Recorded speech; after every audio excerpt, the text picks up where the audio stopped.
இங்கே யார் வேணாலும் கருத்து சொல்லலாம் சார். அந்த கருத்து வந்து பாரபட்சம் இல்லாமல் சொல்லணுன்றத முதல் ஒரு பாயிண்டாக சொல்கிறேன். சூர்யா வந்து ஏற்கனவே வந்து பார்த்தீங்கன்னா உங்களுக்கு ஒரு அரிஜினா பொங்கி எழக்கூடிய மனிதர். இந்த மைக்கை மட்டும் அந்த நடிகன் கிட்ட கொடுத்துறாங்க. மைக்கை கொடுத்தா இங்கே வந்து பார்த்தீங்கன்னா மணிக்கணக்காக தத்துவத்தை பேசுகிறான்.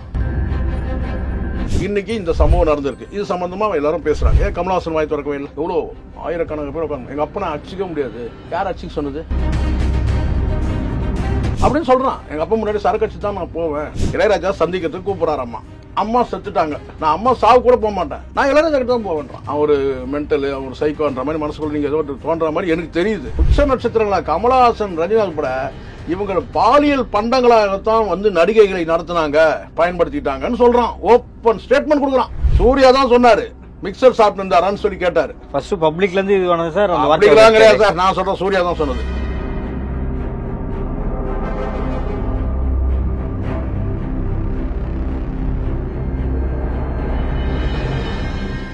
ரியல் ஒன் நேயர்களுக்கு வணக்கம். இன்றைய நேயர்களுக்காக நம்முடைய நினைக்கிறார் மூத்த பத்திரிகையாளர் திரு சேகுவரா ஜெய்சங்கர் அவர்கள்.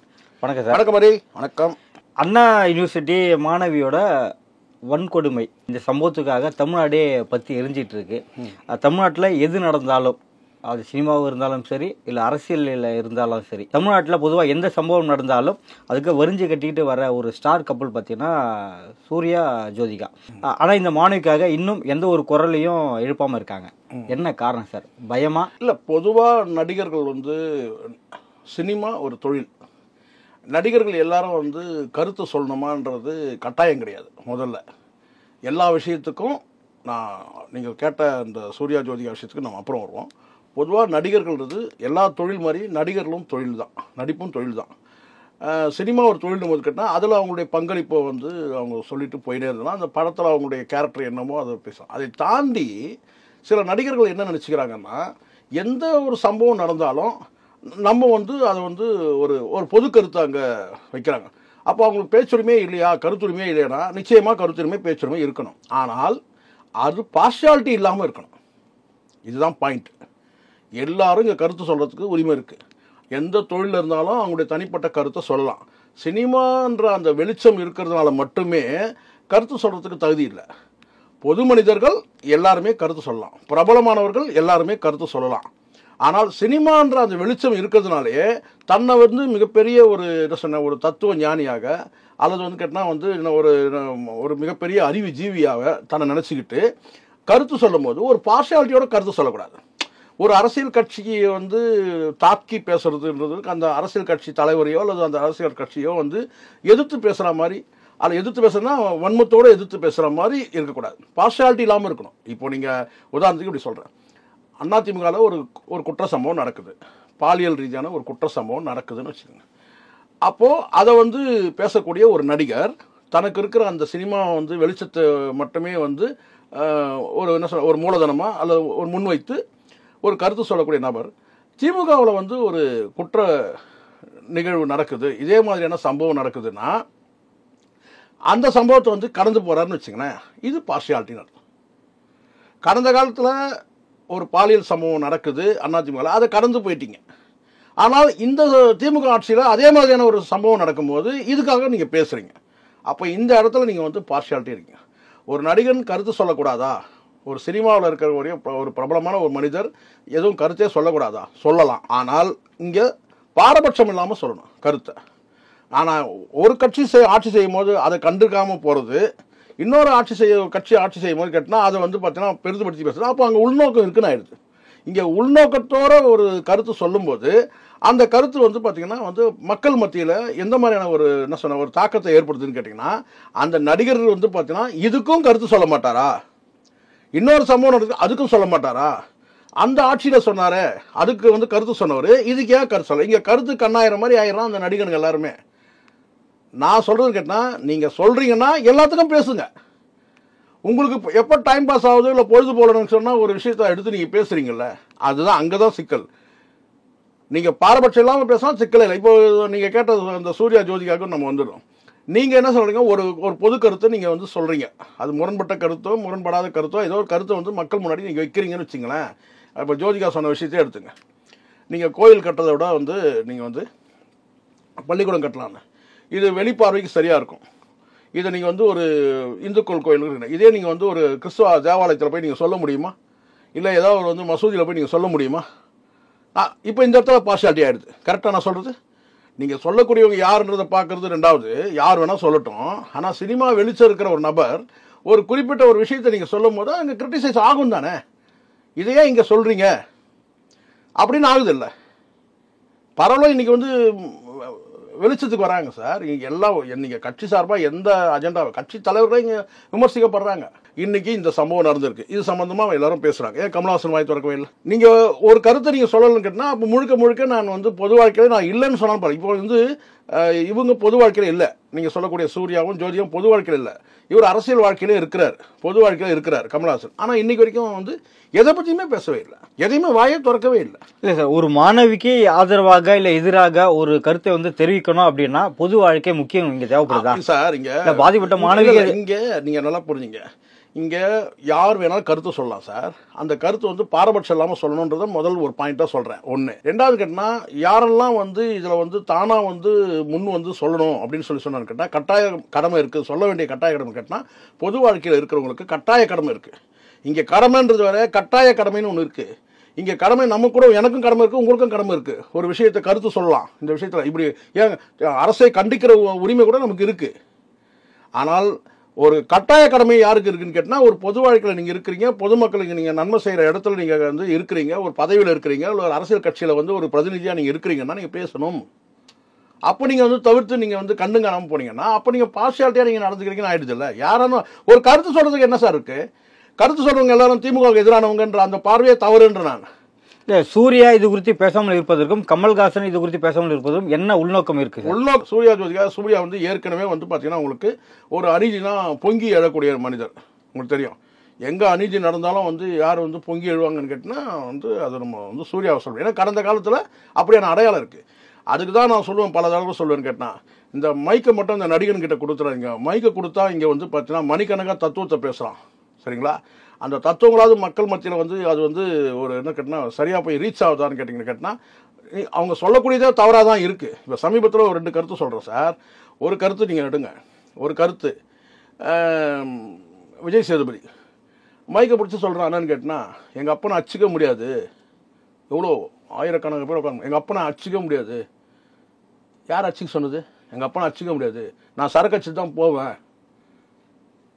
அப்படின்னு சொல்கிறான். எங்கள் அப்பா முன்னாடி சரக்கு அடிச்சு தான் நான் போவேன் அப்படின்னு சொல்லக்கூடிய ஒரு இது இருக்குது. பல கருத்துக்கள் நான் சொல்கிறேனே. இங்கே விஜய் சார் இப்போ 2 நாளைக்கு முன்னாடி எடுத்துங்க, ஒரு மீடியாவில் பேட்டி கொடுக்குறான். யார்? மிஷ்கின் சொன்ன உடனே உங்களுக்கு மாறிச்சு பாருங்க. உங்கள் மனசு இங்கே உள்ளுக்குள்ளே ஏதோ போகிறீங்க, அவன் ஒரு மென்டலு, அவன் ஒரு சைக்கோன்ற மாதிரி மனசுக்குள்ள நீங்கள் ஏதோ தோன்ற மாதிரி எனக்கு தெரியுது. இளையராஜா சந்திக்கிறதுக்கு கூப்பிட்றாரு. அம்மா செத்துட்டாங்க. நீ என்ன சொல்லணும்? இளையராஜா சார் அம்மா இறந்துட்டாங்க சார், அம்மா டெத்து முடிச்சுட்டு வரது தானே சொல்லணும். நான் அம்மா சாவு கூட போக மாட்டேன், நான் இளையராஜா கிட்ட தான் போவேன்றான். இந்த மாதிரியான ஆளுங்கிட்டலாம் இங்கே சினிமான்ற வந்து ஒரு மிகப்பெரிய ஒரு பொக்கிஷம் மாடின்னு இருக்குது.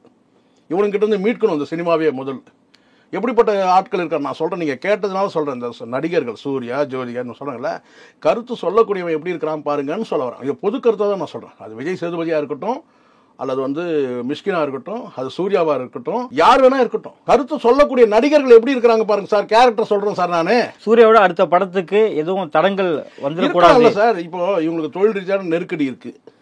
அடுத்த படம் வந்து கேட்டீங்கன்னா வந்து ரெட்ரோன்னு ஒரு படம், ஒரு அது வந்து பார்த்தீங்கன்னா டெட்ரோ பேக்கா இல்லை எப்படி அது கிடையாது. ரெட்ரோனே ஒரு படம் வருதுன்னு வச்சுங்க. பேர் வந்து டெட்ரோ. ரோலக்ஸ்னு படம் வரும்போது ரெட்ரோன்னு சார்.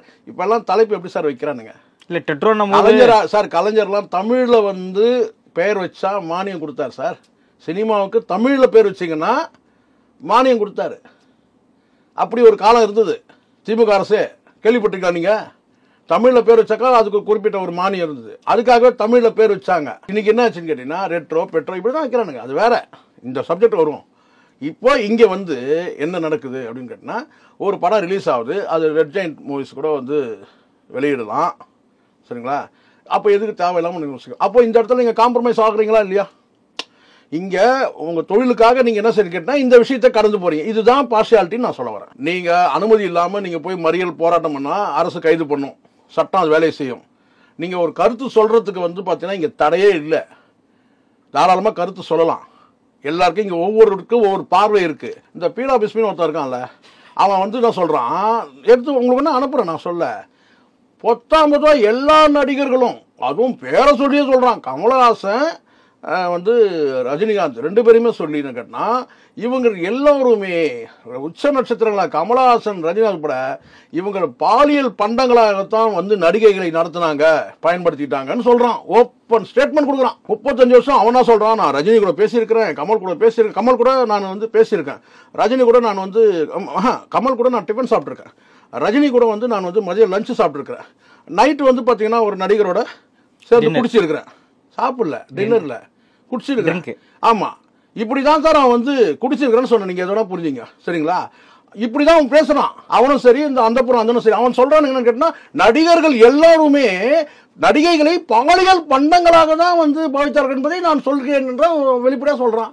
அப்போது இப்படி கூட இருக்கலாம்ல, தேவையில்லாமல் இந்த விஷயத்தில் நம்ம ஏதாவது கருத்து சொல்லி நம்ம ஃபைலை ஓப்பன் பண்ணுற போகிறாங்கன்னு கூட இருக்கலாம்ல, இருக்கலாமா இல்லையா? நம்ம ஃபைலை ஓப்பன் பண்ணிட்டா நம்ம எதுக்கு தேவையில்லாமல் கருத்து சொல்லணும் அப்படின்னும் கடந்து போகலாம். அது ஒரு பலவீனம், இது வந்து ஒரு பலவீனமாக கூட எடுத்துக்கலாம். ஏன்னா இங்கே எல்லா மனிதர்களுக்கும் இது ஒரு இதை சொன்னால் ஒரு மறைக்கப்பட்ட பகுதி இருக்குது, மறைக்கப்படும் பகுதி இருக்குது, எல்லா மனிதர்களுக்கும் இருக்குது. எல்லா மனிதர்களுக்கும் ஒரு கடந்த காலம் ஒன்று இருக்குது. எதுக்கு இதில் தேவையில்லாமல் போயிட்டு மற்ற விஷயத்த கூட பேசிடலாம்பா. இதை வெள்ளங்கள்லாம் வந்துச்சுன்னா ஒரு 5 வருஷம் தூக்கி போட்டுரு, நம்ம கையில் இருக்குது, நம்ம கொடுக்கலாம் எதாவது சொல்லுவானுங்க இல்லையா? அதெல்லாம் ஒரு அமௌண்ட் தூக்கி போட்டலாம். ஆனால் இது பாலியல் மேட்ரு, இதை ஏதாவது எடுத்து நம்ம ஏதாவது பேச போய் நம்ம ஃபைலை ஏதாவது ஓப்பன் பண்ணி அங்கே ஏதாவது தாறுமாறாக சிக்கி அது ஏதாவது வெளிச்சம் இவர் ரொம்ப யோகியரு அப்படின்னு சொல்ல வாய்ப்பு இருக்குல்ல, அதனால கூட சில பேர் கடந்து போயிடலாம். ஆனால் இது வந்து திமுக ஆட்சிக்கு மட்டும்தான் இந்த பார்ஷாலிட்டி பார்க்கலாம், அதிமுக இருக்கும்போது பண்ணல சார். அதிமுக கிட்டே சார் சில நேரங்களில் இவங்களுக்கு என்னன்னு கேட்டீங்கன்னா உள்நோக்கத்தோட வந்து பேசுறது. திமுக மட்டும் உள்நோக்கத்தோட கற்பிக்கும், அதிமுக செய்யாது அப்படின்ற ஒரு மனப்பாங்கு நடிகர்கள் கிட்டே இருக்கு. அப்படி கிடையாது, எல்லாருமே பண்ணுவாங்க. அவன் சார்ந்த நடிகர்கள், அவன் சார்ந்த இயக்கம், அவன் சார்ந்த அந்த அளவுக்கு பேசுவாங்க. நான் சொல்றது வழக்கமாக நான் சொல்றது என்னன்னா, இப்போ எனக்கு இந்த கட்சி இந்த ஆட்சி எனக்கு வேண்டப்பட்ட ஆட்சி, அதனால் இப்போ பேச வேண்டாம், அதிமுக ஆட்சி நம்ம அவனை நடக்கட்டும்டா அப்போ பாரு அப்படின்னு சொல்லி கூட பேசுவாங்க.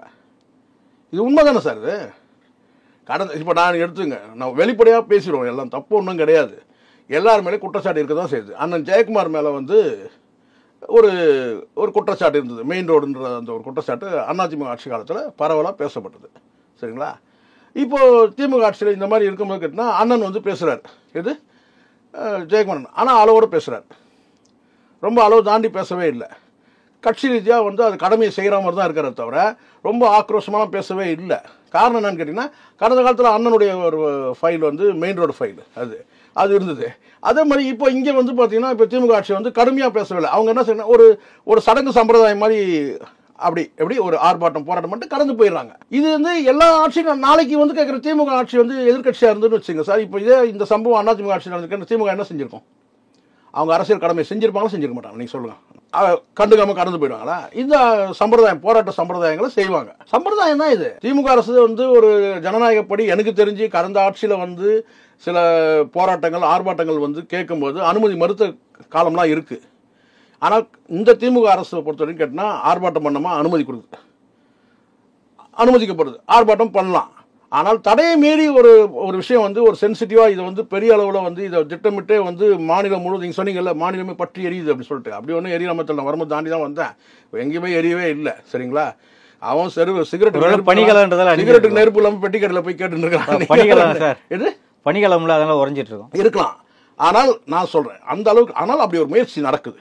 அந்த அமைதி கிடக்கூடாது சார். இங்கே தமிழ்நாட்டு கூட அமைதி ரொம்ப ரொம்ப முக்கியம். ஒரு சம்பவம் நடந்திருக்கு, காவல்துறை நடவடிக்கை இருக்குது, நீதிமன்றம் கண்காணிக்குது, இதை விட என்ன வேணும்? நீதிமன்றம் கண்டுக்காம போயிருச்சா? இல்லை வந்து அரசு நடவடிக்கை எடுக்காமல் வந்து தப்பிச்சு ஓடி போயிட்டானா வெளிநாட்டுக்கு?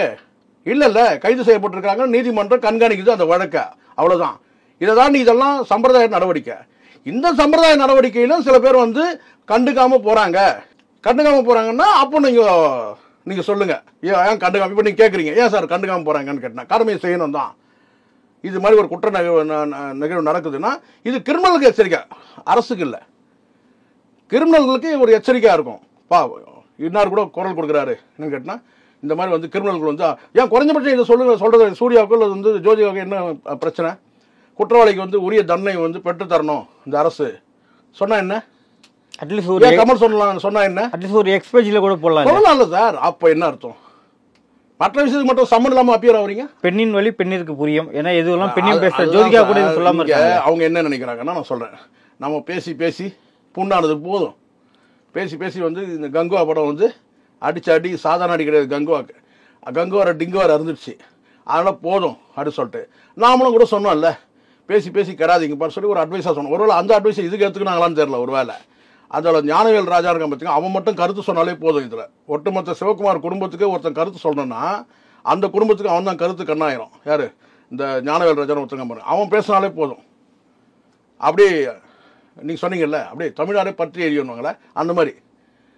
ஸோ இப்போ வாய்மொழி மௌனமாக இருக்கிறதுன்றது வந்து திமுக அரசுக்கு சாதக பாதகன்றது தாண்டி ஒரு சமுதாய கருத்தை நீங்கள் வந்து தொடர்ச்சியாக நீங்கள் சொல்கிறீங்கன்னா அது கண்டினியூ பண்ணுங்க. இல்லை பேசலையா மகிழ்ச்சி, எதுக்குமே பேசாதீங்க, உங்கள் வேலையை மட்டும் நீங்கள் பாருங்கள். ஒரு பார்ஷியாலிட்டியாக கருத்து சொல்லும் போது இப்போ நீங்கள் கேட்குற மாதிரி ஒரு கேள்வி வரும். இதுக்கு முன்னாடி சூர்யாவும் ஜோதிகாவும் சம்மன் இல்லாமல் ஆஜரானாங்க எல்லாத்துக்கும், இதுக்கு ஏன் ஆஜராகலை? அப்போ செலக்டிவாக நீங்கள் சொல்கிறீங்களா அப்படின்னு ஆயிடுது இல்லை? அல்லது உங்கள் ஃபைல் ஏதாவது எடுக்க போகிறாங்கன்றதுக்காக நீங்கள் வந்து பேசுகிறீங்களா? கமல் ஏன் பேசவே இல்லை? ரஜினி ஏன் பேசவே இல்லை? விஜய் வந்து நேரடியாகவே வந்து கைப்படவே எழுதி வந்து ஒரு கடிதத்தையே கொடுத்துட்டாரு. ஆட்சி மாற்றம் ஏற்பட்டால் வந்து அந்த ஆட்சியில் நான் இப்படி பேசுறது மிக்சர்னு சொன்னது யாரு? அரசியல்வாதியை மிக்சர்னு சொன்னது யாரு? பப்ளிக் தான், பொதுமக்கள் தான். பொதுமக்கள்லாம் சொல்லலை, சூர்யா தான் சொன்னார். ஓபிஎஸ் சூர்யா தான் சொன்னார்.